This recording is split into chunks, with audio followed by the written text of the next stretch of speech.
As a young boy, nature was something that inspired me. I was just living with my father, and he used to take me out in the field. He was a farmer. He was also a poacher. And then the headman appointed him as one of the first community game guard. This is the guy that has been elected to look after wildlife. One of the men who became a game guard told me the story that when he used to walk from one village to another, along the way he would see wildlife. He said it wasn't a long way to walk. But now that the wildlife is gone and he sees nothing along the way, it's a long way. During the 70s, commercial poaching started throughout Africa. By the early 80s, there was very little wildlife left in Namibia. With the colonial era, wildlife is state property. So local people feel it's not of concern to them what happens to it. With independence, all that changed.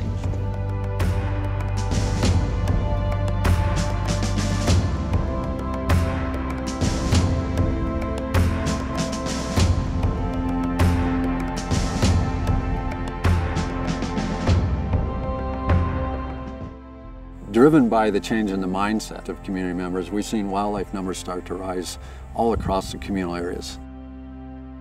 If they're incentivized to manage those resources, then they're incentivized also to protect them.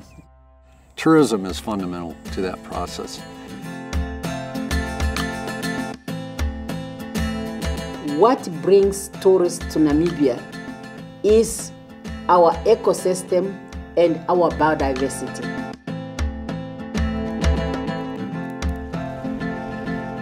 The incentives are a key part of it, but the sense of ownership is really a critical part.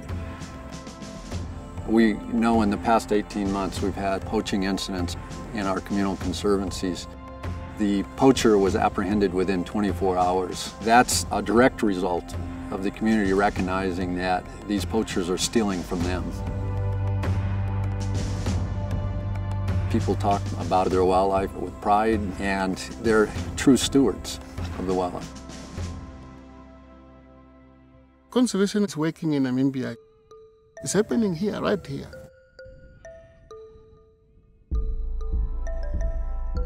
I'm so passionate about conservation that it's part of me. It lives with me. I think we are trying something that is unique, and we are free to share it with the rest of the world. This is how we do it in Namibia.